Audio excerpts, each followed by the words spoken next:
بسم اللہ الرحمن الرحیم۔ شروع اللہ کے نام سے جو بڑا مہربان نہایت رحم والا ہے۔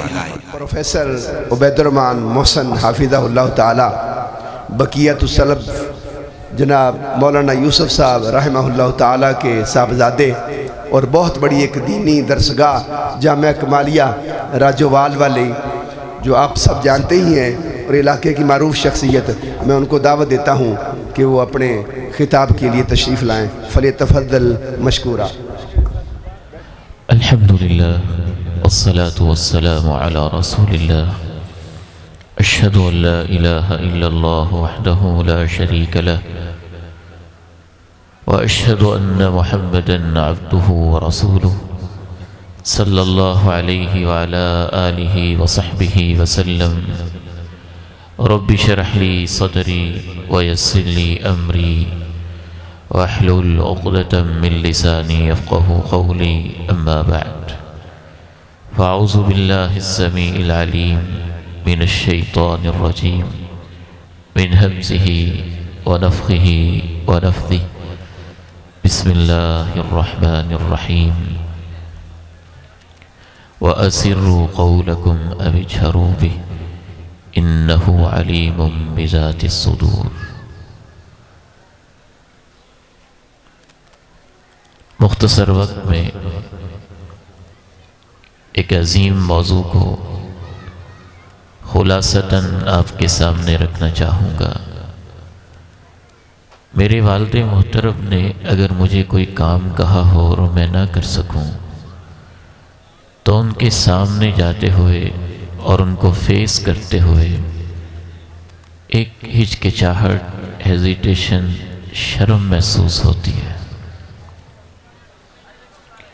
اگر استاد محترم نے کسی کام سے روکا ہو اور میں کر بیٹھوں تو ان کے سامنے جاتے ہوئے بھی حیا سی آتی ہے۔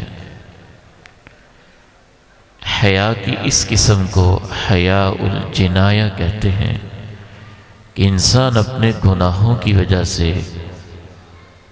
حیا اور شرم محسوس کرتا ہے۔ حضرت آدم علیہ السلام سے اللہ تعالیٰ نے کہا لا تقربا هذه الشجرہ، اس درخت کے قریب نہ جائیے گا۔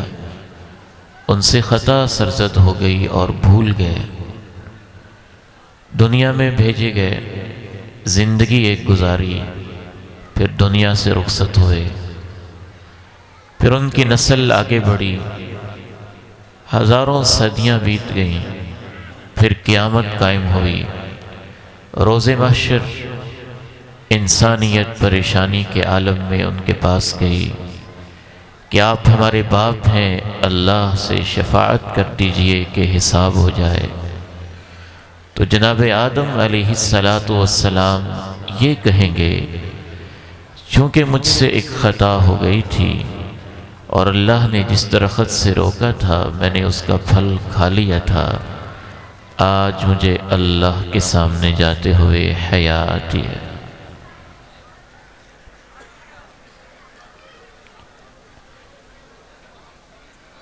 امام فضیل ابن عیاض رحمہ اللہ رحمۃ واسعہ میدان عرفات میں تھے، اچانک سے رونے لگے، سسکیاں بن گئیں، آہیں بھرنے لگے، ایسے جیسے وہ ماں روتی ہے جس کا بچہ گم ہو گیا ہو۔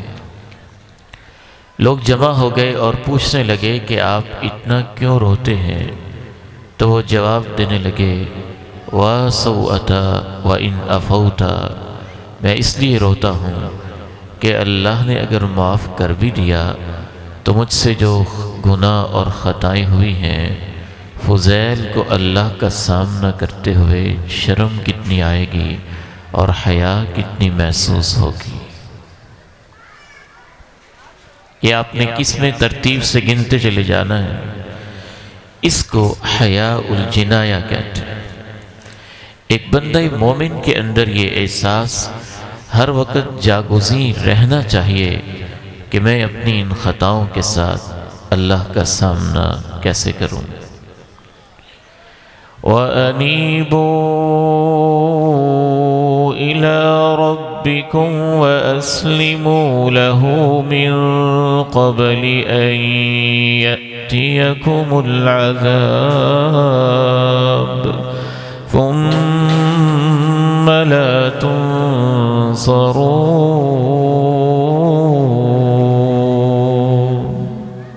اللہ کی طرف پلٹ آؤ اور اسی کے فرما بردار ہو جاؤ اس سے پہلے کہ اس کی پکڑ آ جائے، پھر تمہیں کہیں سے مدد نہیں ملے گی۔ اگر انسان دنیا میں حیا نہیں کرے گا تو اس کی کیا کیفیت ہوگی؟ پھر وہ حسرت کرے گا اور افسوس کرے گا۔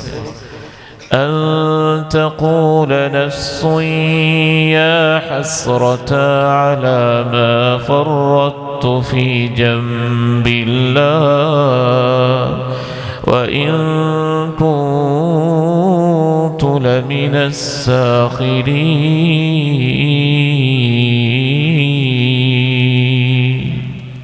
ہائے افسوس، میں اللہ کی جناب میں کیا کوتاہیاں کرتا رہا، میں نے تو زندگی کو مذاق ہی سمجھا ہوا تھا۔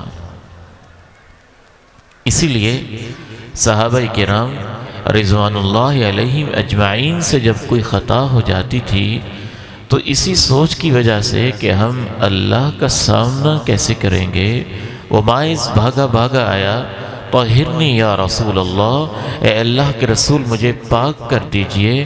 وہ جانتے بھی تھے کہ پتھر مارے جائیں گے، سنسار کیا جاؤں گا، رجم ہوگا، گڑھا کھودا جائے گا، پتھر برسیں گے، میری جان ختم ہو جائے گی، لیکن وہ جانتے تھے کہ اللہ کو اس گناہ کے ساتھ کیا منہ دکھاؤں گا، اس سے بہتر ہے کہ دنیا میں پتھر پڑ جائیں اور اللہ کے سامنے مجھے شرمسار نہ ہونا پڑے۔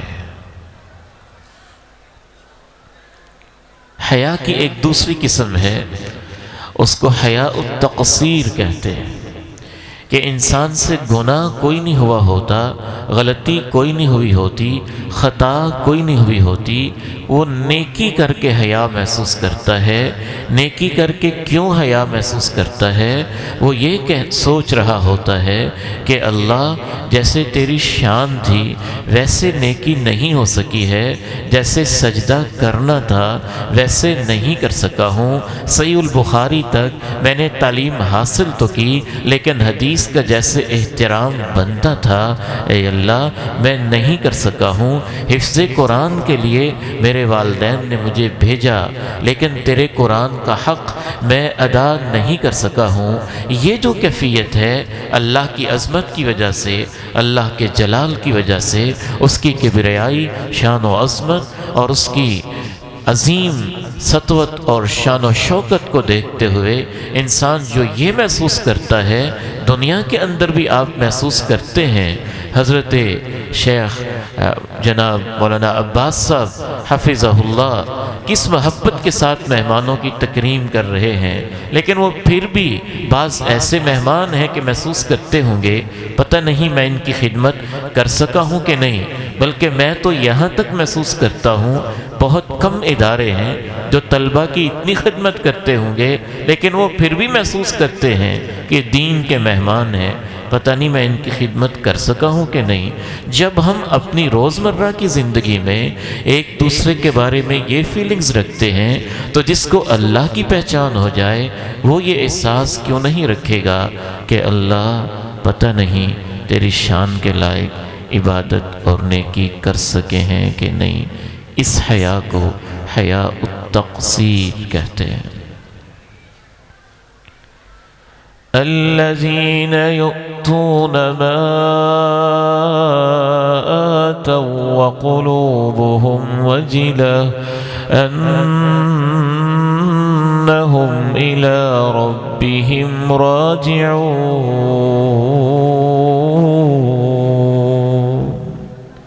وہ میری راہوں میں دیتے ہیں اور ڈرتے ہیں۔ تو ماں جی عائشہ نے پوچھ لیا اس لیے ڈرتے ہیں کہ یسرقون و یزنون، وہ چوریاں کر کے پھر صدقہ کرتے ہیں یا کوئی بے حیائی کر کے پھر صدقہ کرتے ہیں اس لیے ڈر رہے ہوتے ہیں؟ کہ عائشہ ایسے معاملہ نہیں ہے، وہ اللہ کی عظمت کی وجہ سے ڈرتے ہیں بہت بڑا بادشاہ ہے، قبول ہوگا کہ نہیں۔ امام کائنات سے زیادہ نیکیاں اس دنیا میں کس نے کی ہوں گی؟ مکہ مکرمہ میں، مکی زندگی میں لہو لہان آپ ہوئے ہیں، ایڑیاں خون کے اندر لت پت ہوئی ہیں، جوتا خون سے بھرا ہے، طائف کی وادی میں پتھر کھائے ہیں، مکہ کی گلیوں میں لوگوں کی سلواتیں سہی ہیں اور تانے برداشت کیے ہیں۔ اپنی آنکھوں کے سامنے سمیہ کو 2 لخت ہوتے اور خبیب سولی کے پھندے پہ آپ کے ساتھیوں کو چڑھایا گیا ہے، بیٹیوں کے جنازے اٹھائے ہیں، اہلیہ کی میت کو کندھے دیے ہیں، کتنی آپ نے پریشانیاں برداشت کی ہیں، بدر و احد کے میدان میں اللہ کی راہوں میں نکلے ہیں، لیکن پوری زندگی اللہ کے دین کے لیے لگانے کے بعد آخر میں اللہ نے کیا کہا ہے اور اللہ کے نبی کیا کہہ رہے ہیں؟ رات کو کھڑے ہیں، پاؤں میں سوجن ہے، ورم پیدا ہو رہا ہے، اور اللہ سے یہ کہہ رہے ہیں لا احصی ثناء علیک انت کما اثنیت علی نفسک، اے اللہ تو بڑی شان والا ہے، میں نے پوری زندگی تیری تعریفیں کی ہیں، لیکن میں تیری تعریف کا حق ادا نہیں کر سکا، تیری تعریف ویسے ہے جیسے تو خود اپنی تعریف کرتا ہے۔ اذا جاء نصر اللہ والفتح ورأيت الناس يدخلون في دين الله أفواجا فسبح بحمد ربك واستغفر إنه كان توابا۔ آپ کا مشن پورا ہو گیا ہے، مکہ فتح ہو گیا ہے، لوگ جوک در جوک، فوج در فوج میرے دین میں داخل ہو رہے ہیں، اور آپ کا میرے پاس آنے کا وقت ہوا چاہتا ہے، لیکن آخری زندگی کے آخری ایام میں اے میرے نبی آپ اللہ سے اور زیادہ استغفار کیجئے، اللہ کی پاکی اور اللہ کی تعریف بیان کیجئے۔ جب تک نیکی کرنے کے بعد آپ کے دل کے اندر یہ احساس پیدا نہیں ہوتا کہ اللہ کی شان بہت بڑی ہے اور میں شاید اس کے مطابق نیکی نہیں کر سکا ہوں، اس وقت تک آپ نے اللہ کی عظمت اور اللہ کے جلال کو پہچانا نہیں ہے۔ كانوا قليلا من الليل ما يهجعون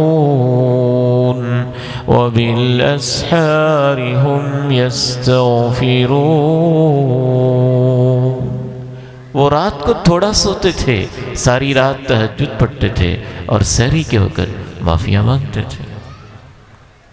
یعنی رات نیکی کرتے رہے ہیں، لیکن رات کا اختتام پھر بھی وہ استغفار پہ کرتے ہیں۔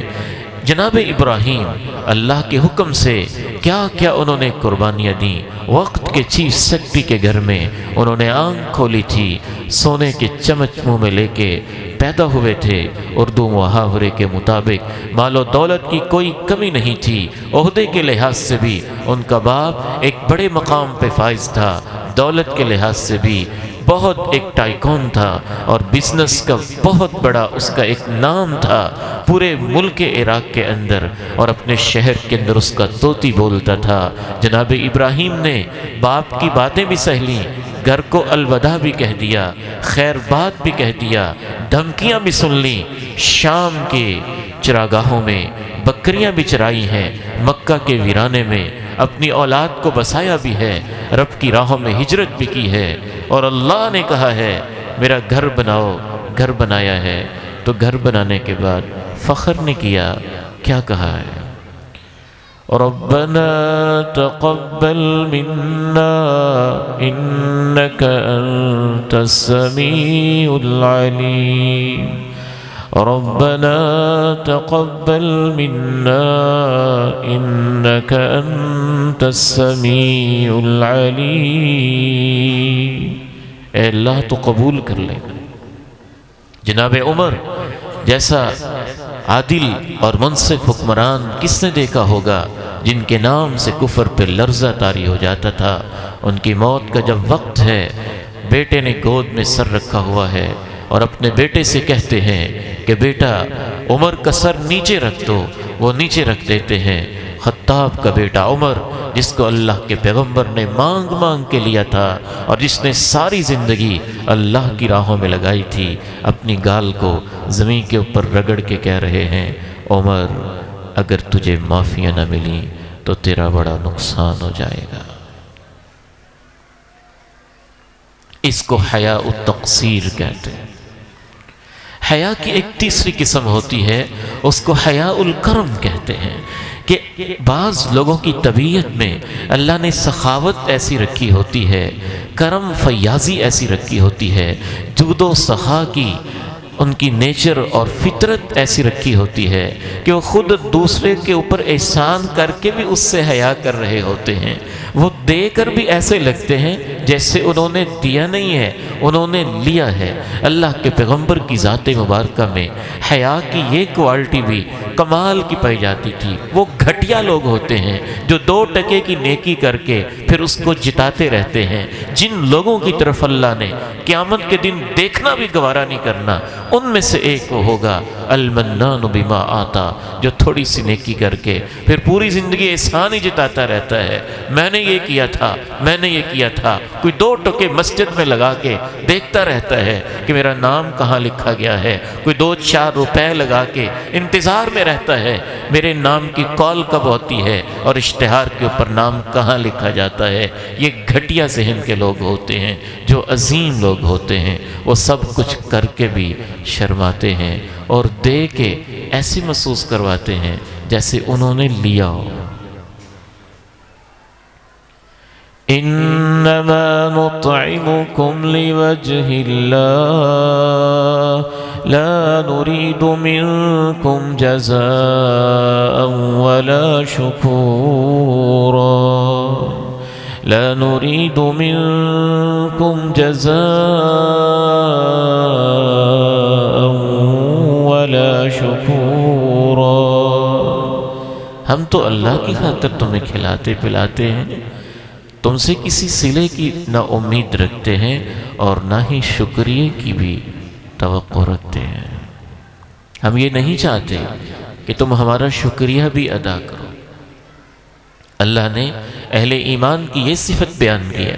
خود اللہ کی ذات میں یہ والا حیا بہت ہے، وہ حیاء الکرم اللہ کی صفت ہے اور بہت بڑی صفت ہے۔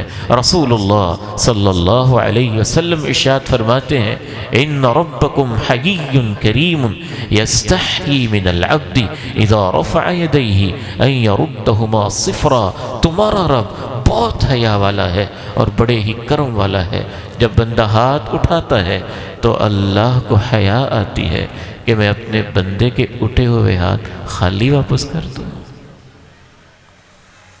اللہ کے پیارے نبی میں بھی یہ صفت کمال کی تھی، جب بھی آپ سے کوئی چیز مانگی گئی آپ کو حیا آتی تھی کہ میں اس کو نہ کر دوں۔ یہ کبھی نہیں ہوا کہ امام کائنات علیہ السلام سے کچھ مانگا گیا ہو اور آپ نے نہ کر دی۔ ما سئل رسول اللہ صلی اللہ علیہ وسلم شیئا قط فقال لا، یہ کبھی نہیں ہوا کہ آپ نے کہا نہیں۔ اس قسم کی حیا کو حیاء الکرم کہتے ہیں۔ بس 5 باتیں ہی آپ کے سامنے رکھوں گا۔ تو حیا کی پہلی قسم جو ہم نے سمجھی ہے وہ حیاء الجنایہ ہے، کہ انسان سے گناہ ہو جائے، غلطی ہو جائے اور وہ بے حیا نہ ہو کہ کوئی بات نہیں، اگلے دن پھر منہ اٹھا کے جا رہا ہو، اسے شرم آتی ہو کہ مجھ سے غلطی ہوئی ہے، گناہ ہوا ہے، خطا ہو گئی ہے، میں اللہ کو کیسے فیس کروں گا اور اللہ کا سامنا کیسے کروں گا۔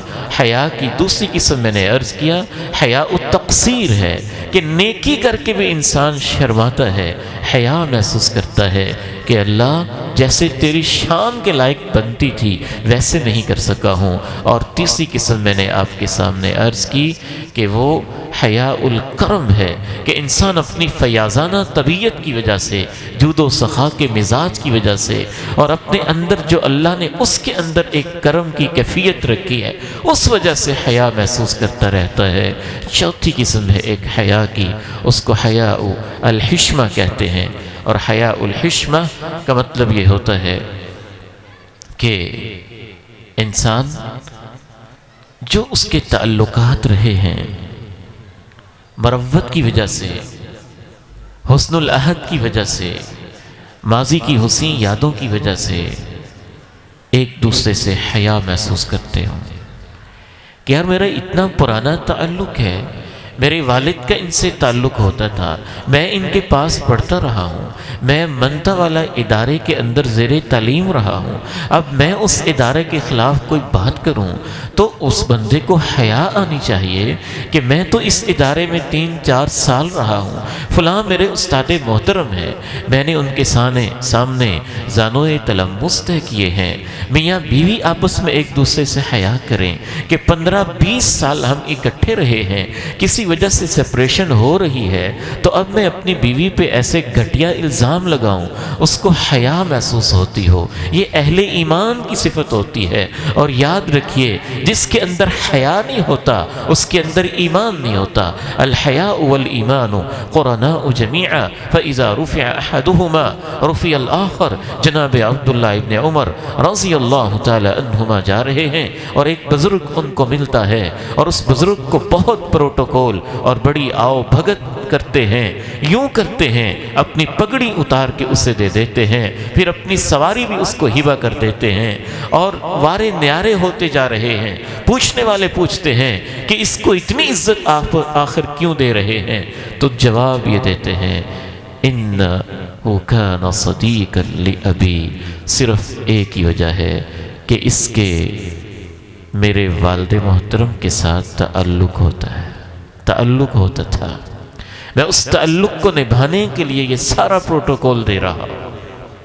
رسول اللہ صلی اللہ علیہ وسلم سیدہ خدیجہ رضی اللہ تعالی عنہا کی وفات کے بعد بھی ان کا ذکر خیر کرتے ہی رہتے۔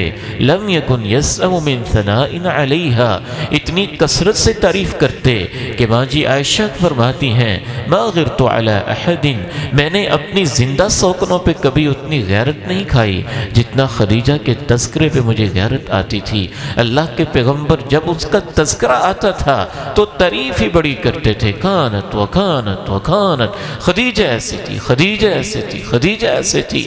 ایک دن ماں جی عائشہ کہتی ہیں کہ میں نے حیران ہو کے کہہ ہی دیا، وہ بوڑھی عورت تھی، سرخ اس کی باچھیں تھی، اللہ کو پیاری ہوگی، اس کے بعد اللہ نے آپ کو کنواری اور نوجوان بیوی دی اور آپ اس کا اتنا تذکرہ کرتے رہتے ہیں تو اللہ کے نبی علیہ السلام کا رنگ بدل گیا، آپ کا چہرہ سرخ ہو گیا اور آپ نے کہا عائشہ خدیجہ وہ خدیجہ تھی کہ جب لوگ مجھے پتھر مارتے تھے تو میرے اوپر چادر ڈالا کرتی تھی۔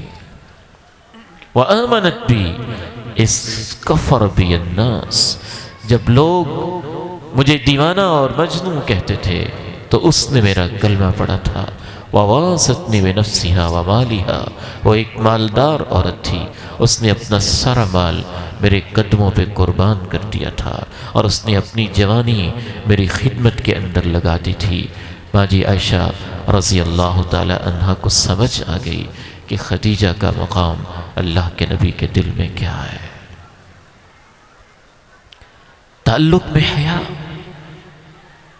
انسان کچھ تو دھیان کر لے کہ میرا بھائی ہے، میری بہن ہے، میرے والدین ہیں، میرے عزیز ہیں، میرا ماموں ہے، میرا چاچو ہے، میرا ہمسایہ ہے، یہ میرا استاد ہے، یہ میرا شاگرد ہے، یہ میری مادر علمی ہے، یہاں میں نے کچھ چند حرف سیکھے ہیں۔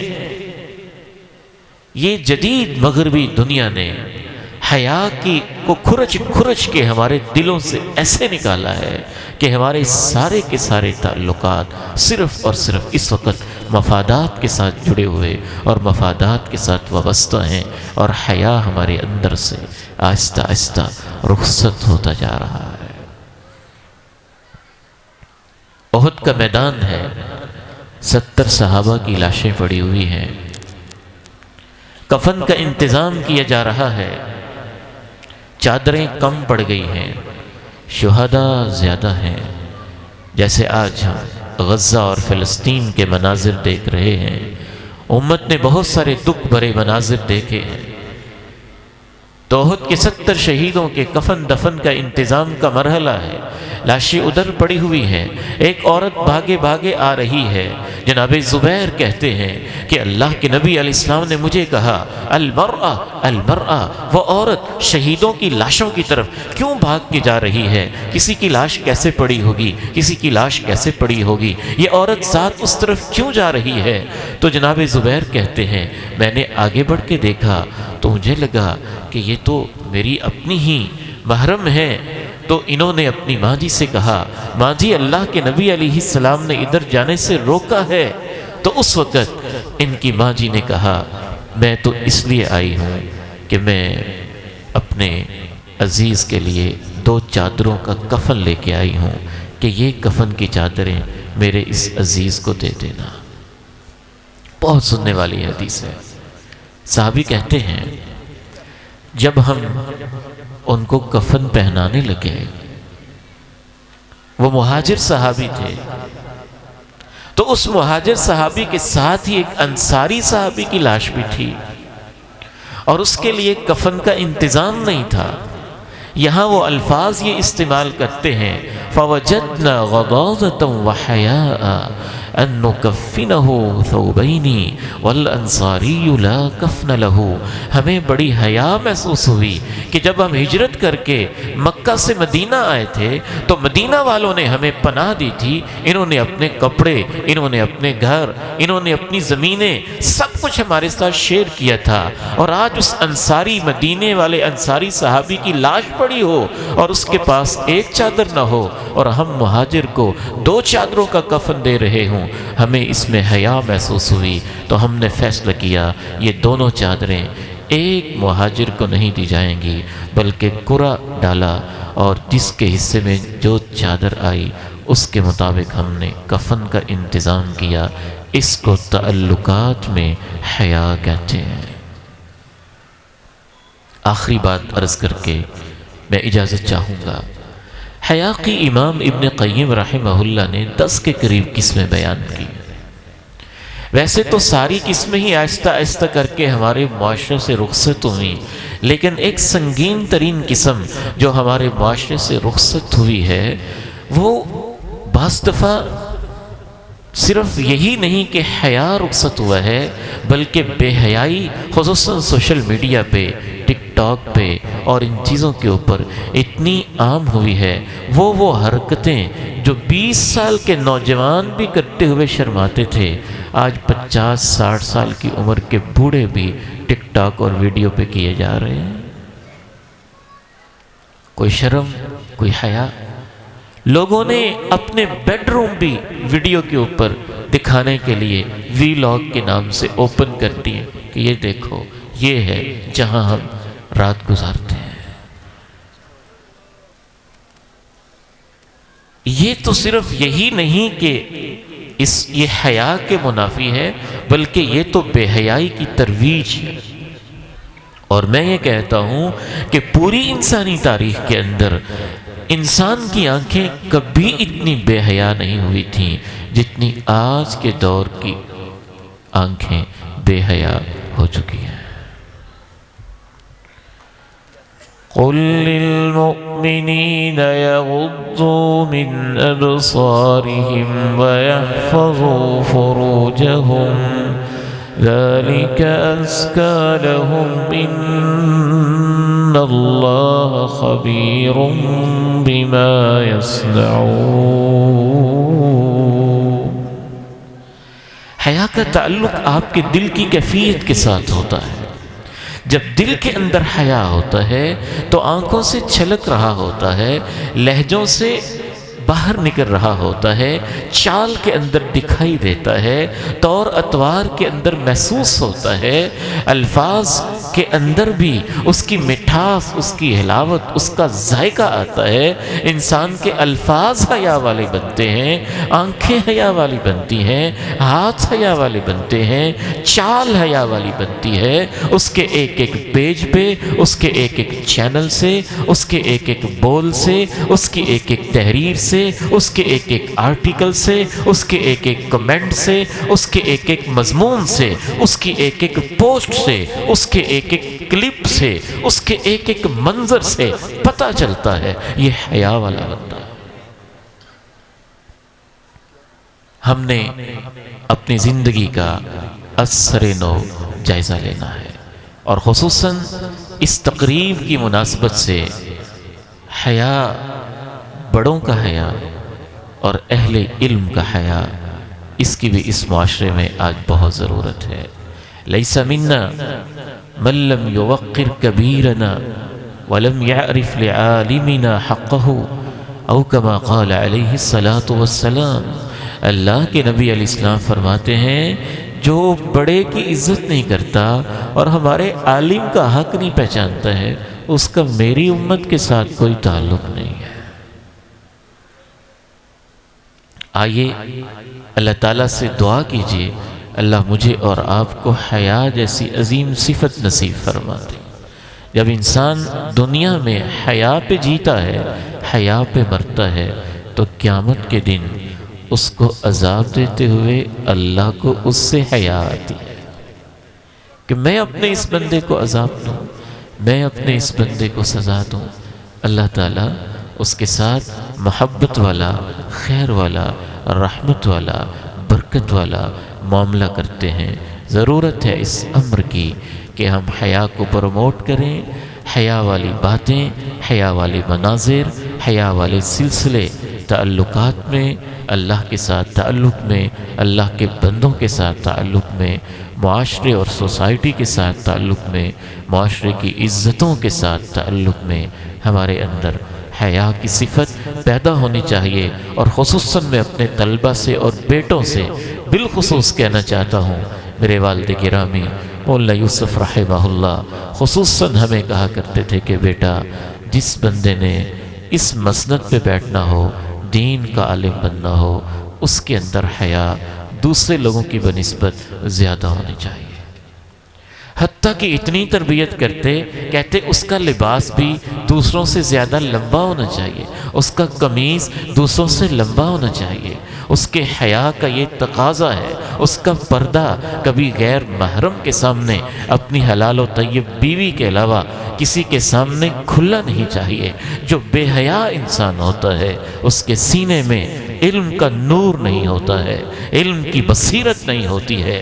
اللہ نے کسی قوم کے اوپر اس قدر اپنے غضب کا اظہار نہیں کیا جتنا بے حیا قوم کے اوپر کیا ہے۔ وہ قوم لوط جو مرد و مرد کے ساتھ تعلق قائم کرتے تھے، انسانی تاریخ کی یہ پہلی لبرل قوم تھی جو اپنے آپ کو اتنا آزاد خیال سمجھتے تھے۔ وَتَأْتُونَ فِي نَادِيكُمُ الْمُنْكَرَ، بڑی محفلوں میں، ڈیروں میں، چوکوں چراہوں میں سر عام بے حیائی کرتے تھے اور اسے ہیومن رائٹ سمجھتے تھے۔ ہمارا حق ہے، ہم جیسے چاہیں جئیں۔ آپ یہ سمجھتے ہیں کہ شاید یہ آج کنارے ہیں، قرآن سے پتہ چلتا ہے بڑی بڑی قومیں ایسی ہو گزری ہیں تو اللہ ان کے اوپر کتنا ناراض ہوا، ان کو اٹھایا آسمان دنیا تک، حتی سمع نباح کلابہم ونہیق حمیرہم، آسمان دنیا کے فرشتوں نے ان کے جانوروں کے ہنہنانوں اور کتوں کے بھونکنے کی آوازیں سنی۔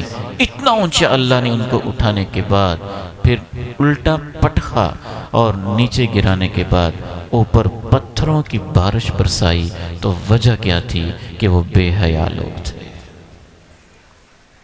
تو دین سے تعلق رکھنے والے تو بڑے ہی باحیا ہوتے ہیں، ان کے الفاظ میں، ان کے لہجوں میں، ان کی زبانوں میں، ان کی تحریروں میں، ان کے پردوں میں، ان کی سوچوں میں، ان کی آنکھوں میں، ان کی چالوں میں، ان کے معاملات میں، ان کے تعلقات میں ایک حیا ہوتا ہے۔ اور اگر حیا پیدا نہیں ہو سکی ہے تو پھر سمجھ لیجئے کہ علم کے نور سے اللہ نے اس کو محروم رکھا ہوا ہے۔ اور جس کو اللہ حیا کی نعمت دیتا ہے وہ غار کے اندر پھنسا ہوا بھی کہہ دے اللہ ایک موقع آیا تھا تیری رضا کی خاطر میں بے حیائی سے بچا تھا، اس کے الفاظ ابھی پورے ہوتے ہیں اور اللہ اس کی دعا کو قبول کر کے پتھر کو غار کے منہ سے پیچھے ہٹا دیتا ہے۔